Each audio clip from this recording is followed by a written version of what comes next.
현재 일본에서는 동상이 없어지고 아파트 단지의 수도꼭지가 없어지고 심지어 까지 없어지는 초유의 사태가 벌어지고 있다고 합니다. 예전부터 일본은 중국과 한국에 비해 자신들의 국민 수준은 높아 질서를 잘 지키며 친절하고 깔끔하다고 자화자찬해왔습니다. 그런 일본에서 최근 앞선 주장과는 달리 절도 사건이 기승을 부리고 있다고 하는데요. 보통 절도라고 하면 돈이나 보석 같은 귀중품을 훔치거나 도둑질하는 것을 말하는데 일본에서 발생하는 절도, 도난 사건은 이런 생각을 뛰어넘는다고 합니다. 일본의 경제는 코로나19 이전에도 어려웠지만 코로나19가 일본 내 급속하게 퍼지면서 코로나19로 인한 실업자 수가 급격히 늘어 빈부격차가 커졌습니다. 그래서인지 불경기에 늘어나는 생계형 절도 범죄가 기승을 부리고 있는데요. 절이나 신사에서 신도들이 올린 돈을 훔치는 소액 절도범들이 늘고 있습니다. 주로 동전이 들어있어 피해액이 크진 않지만 도난이 반복되고 세전함을 통째로 들고 가는 경우도 있어 CCTV를 설치하는 신사나 절들이 늘어가고 있다고 합니다. 수확철 과일을 도난당하는 일도 많아지고 있습니다. 이바라키현 한 멜론 농가에서는 수확 직전에 얼스멜론 107개가 도난당하는 일이 벌어졌습니다. 이미 상품 주문을 받은 상태였고 포장과 배송만 하면 됐던 멜론이었기에 주인은 분노할 수밖에 없었습니다. CCTV 설치는 물론 자물쇠까지 채워놓았지만 비닐하우스의 다른 쪽을 가위로 찢어 침입해 멜론을 훔쳐갔습니다. 이 농가는 작년 한 번, 올해 두 번째로 총 3번의 도난을 당했으며 피해액은 약 20만 엔에 이른다고 합니다. 다른 지역에서는 감도 도난을 당했습니다. 기후현에서는 부유감 약 6만 개, 떫은감 약 7,400개를 도난당해 경찰들이 순찰을 돌며 의심스러운 사람을 발견하면 신고하라며 전단지를 돌리는 등 경계를 강화하고 있습니다. 농가에서는 과일뿐만 아니라 트랙터 도난도 잇따라 발생하고 있습니다. 트랙터는 1년 농사에 있어 매우 중요한 농기계인데요. 이런 트랙터가 도난당해 농민들의 피해가 이만저만이 아닙니다. 일본 농림수산부에 따르면 올해 1월부터 8월까지 신고된 트랙터를 포함한 특수차량의 도난 건수는 215건이나 돼 작년에 비해 70건이나 많아졌습니다. 일본 농림수산부에서는 트랙터 도난 방지를 위해 트랙터를 농지에 두고 가지 말 것, 엔진키를 뽑아둘 것, 자물쇠를 채울 수 있는 장소에 보관할 것이라는 주의사항과 각 항목을 지킬 때마다 도난 확률이 줄어든다고 알리고 있습니다. 수도꼭지나 구리선, 심지어 동상이 도난당하는 경우도 있습니다. 지난 5월, 시가현의 문화재 보관시설에서 도난 사건이 발생했습니다. 사라진 것은 놀랍게도 문화재가 아닌 세면대에 부착돼 있던 수도꼭지 24개였습니다. 수도꼭지는 구리와 아연 합금인데 최근 전 세계적인 구리 수요의 증가로 구리 가격이 사상 최고 수준을 기록하고 있는 데에 따른 것으로 보고 있습니다. 가나가와현에서는 공원과 아파트 단지의 공용 수도꼭지가 도난당하는 사건이 발생했습니다. 가나가와현 사가미하라시의 한 아파트 단지에서는 아파트 96개 동 가운데 60개 동의 공용 수도꼭지가 하룻밤새 모두 도난당했습니다. 그 수는 무려 136개나 된다고 합니다. 한 수사 전문가는 수도꼭지가 구리선이나 맨홀 뚜껑에 비해 재판매 가격이 싼 편이지만 절도범으로 붙잡힐 수도 있는 위험을 무릅쓰고라도 훔친 것으로 봤을 때 생활이 많이 어려운 사람의 소행으로 보인다고 주장했습니다.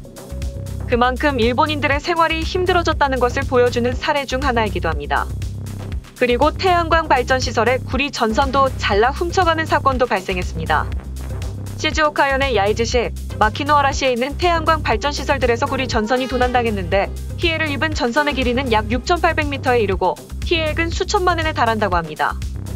상황이 이쯤 되자 구리 전선 대신 알루미늄 전선으로 바꾸고 있는 곳도 생겨날 정도입니다.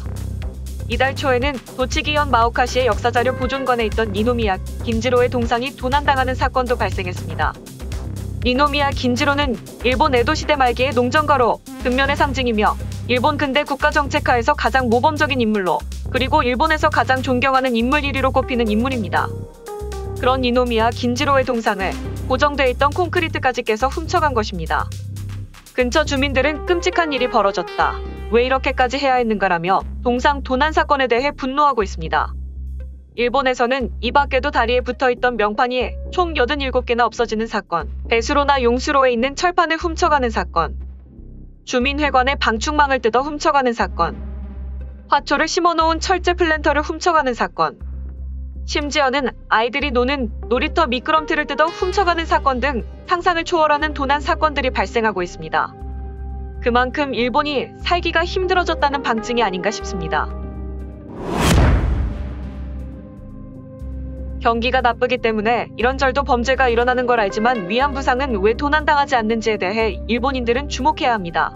K나라에서는 철이 부족하다고 했던 것 같은데 아마도 한국인의 소행일 것 같다. 범인 잡히면 반드시 한국에서 사용하고 있는 본명으로 보도해 주셨으면 합니다. 136개의 수도꼭 질환이 얼마나 큰 단지야. 이 근처 외국인이 굉장히 많은데 그거랑 관계가 있을까? 미안하지만 일본인은 이런 짓 안 해. 귀찮아서. 만약 외국인이 그런 거라면 반드시 징역형에다 은행 계좌를 압류해야 한다. 지금까지 일본은 너무 친절했어. 배가 고파 살기 위해 어쩔 수 없이 훔쳤다고 생각되지는 않아. 니노미야 긴지로 동상을 훔친 사람은 외국인일 거야. 이건 편견이 아니고 니노미야 동상을 훔친 사람은 니노미야가 뭘 했는지 모르는 사람일 것이기 때문에 분명 외국인을 지실 거야. 애초에 일본의 민도가 높았다면 제2차 세계대전도 없었겠죠. 애초에 일본이 민폐를 끼치는 걸 무서워하는 나라였다면 방사능 오염수도 자기들이 다 마시고 후쿠시마 오염농 수산물도 자기들이 다 드셨겠죠. 지금이야 없어졌지만 우리도 IMF 터지고 생활이 어려워져 호구지책으로 상하수도 뚜껑 팔았던 사람들이 있었죠. 일본도 지금 저러는 것 보면 경제 사정이 안 좋다라는 방증이 아닐까 싶네요. 일본의 민도. 관동대 지진 때 보면 답 나오지. 뭐든지 남한테 덮어씌우고 보는 그런 민도. 역사적으로 증명이 되잖아. 일본인들은 제1교포나 한국인들이 그랬다고 하네요. 자기들은 민도가 높아서 그런 짓 안 한다고. 지나가는 개가 웃습니다. 민도가 높은 국민이 전범 부정하고 날조 교과서 만들고 남의 영토 도발하고 동일본 대지진 때 인정물적 지원 외에도 1,000억 넘게 성금을 보냈음에도 지원국 리스트에서 빼고는 안 도와줬다고 욕하는, 인간이면 할 수 없는 그런 파렴치한 짓거리는 민도가 높은 것이 아니라 민도가 아예 없는 미개인 힘을 나타내는 것. 국가별 GDP로는 3위의 부자나라 일본이지만 잃어버린 30년으로 경제가 침체돼 있던 상황에 코로나19까지 겹쳐 최악의 상황을 보내고 있는 일본 국민들은 수도꼭지의 동상까지 훔쳐 살아가는 상황입니다. 일본 국민들은 이런 상황을 인정하고 싶지 않은 것인지, 이런 도난 사건이 발생할 때마다 일본인들은 일본인의 국민성은 수준이 높기 때문에 이런 사건들은 외국인들의 소행이다, 한국인들이 그랬다라며 회피하기 급급한데요. 일본의 이런 상황과 일본의 민도에 대해 여러분의 생각은 어떠신가요? 지금까지 중부일보 뉴스 이슈였습니다.